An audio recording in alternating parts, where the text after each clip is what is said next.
Welcome to this episode of YouTube where we do cherish our forest, but sometimes our young wolves find things worth investigating. And this is Blackstone trying to grab an elderberry branch that's got a little bit of red berries on it. So sometimes we bring in enrichments to distract the wolves and protect the vegetation. We do feed roadkill deer, we feed beaver, so we know that they have a lot of bones, they have a lot of hides that they can play tug of war with to keep themselves occupied. But we do know that food enrichments can lead to redirected aggression, can lead to food aggression. So for a calmer type of enrichment, and we do enrichments at noon and 4 every day from May until October, we have here some feathers. We use some enrichments that are designed or created by people in what's called a Working for Wolves enrichment program. We have one coming up on July 22nd to the 23rd and also August 12th to the 13th. If you want to join us, check it out on your website. You too can create a masterpiece that the wolves enjoy. One of the other questions that I had on the Explorer channel was, are we doing any kind of experiment in locking wolves off? We actually aren't, but at 4 o'clock, the wolf enrichment is done from the yard. That means we need to move the pack off so they don't just follow us around and pick things up as far as an enrichment. But it also gives us a chance to get wolves to kind of go through a narrow gate so we can spray fly spray. Grayson's not a big fan of fly spray, and so he's a little bit hesitant about it. We do not lock Grayson up with the pack when staff are putting items out. Grayson's so focused on what the pack is doing, he's not coming and taking the items that are being placed. So we allow Grayson to stay out because he does have some anxiety about being held, and we don't want to put him in a circumstance where the other wolves see his intimidation or his kind of weakness and can also do some redirected aggression. So typically Grayson hangs out at the gate. Staff put out items for the wolves to sniff, to find, and be able to explore. Staff hang out at the gate and try to continue to apply some fly ointment to try to kind of keep him relaxed and keep the other wolves occupied until they're ready to be released.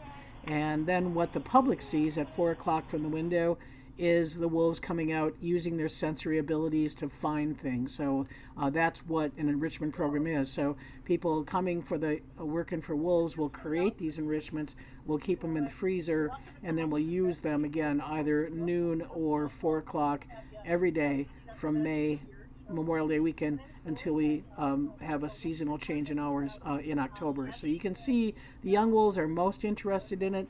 We vary it quite a bit. But also this technique, it's a management technique that's allowed me to be able to vaccinate Grayson. He's not an easy wolf to vaccinate. He's pretty timid. So if he's distracted by watching the other wolves, I can get him vaccinated. Very important though, if I'm doing something like this at the gate that he doesn't like, I want to turn it right back into a social interaction so that he doesn't have negative conditioning.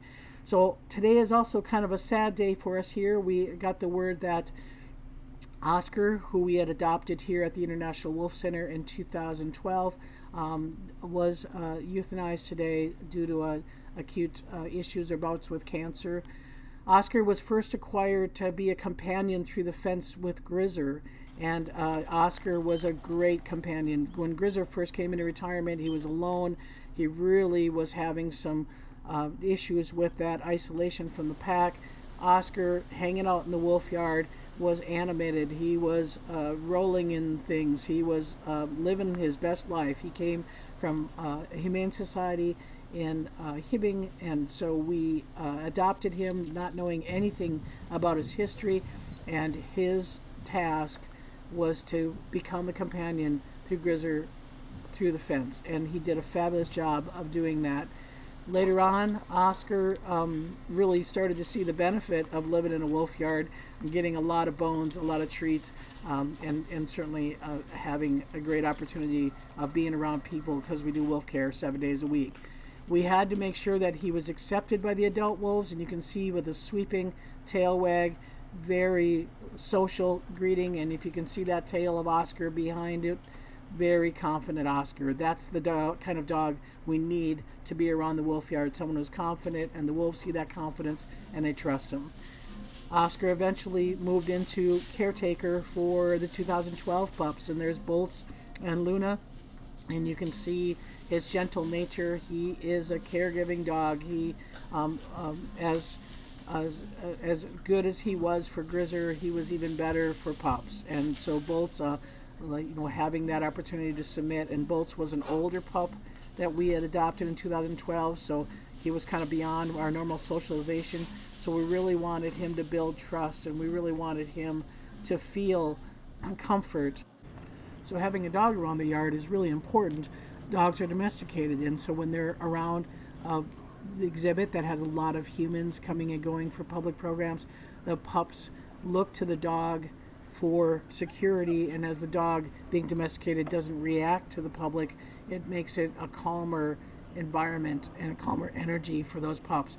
So it's always important, again, when we're working with pups, that we have a dog that not only can help with the pups, but that the adult wolves accept. And there's Aiden, the dominant pack leader, laying in front of Boltz and Luna, and then Oscar being there as well. So that's really a contribution that Oscar made, was not only just Grizzer, but also with Boltz. And the reason why Oscar is so important with Boltz is because when Luna was young, we discovered that she had some metabolic issues and she had to have surgery, and so she was isolated from Boltz. So that means that Boltz was kind of by himself, growing up as a pup without a lot of social contact.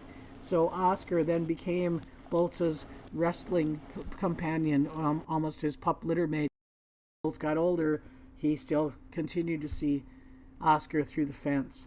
So we cherish our time with Oscar. We are saddened for Lori and her loss of Oscar.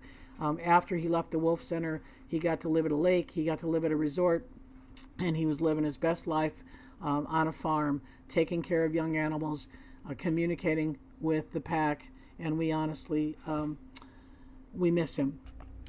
I know he'll be joining Sophie, Daisy, May, Bianca, Winston, Grizzer, Aiden, Denali, Boltz, Luna, and living his best life.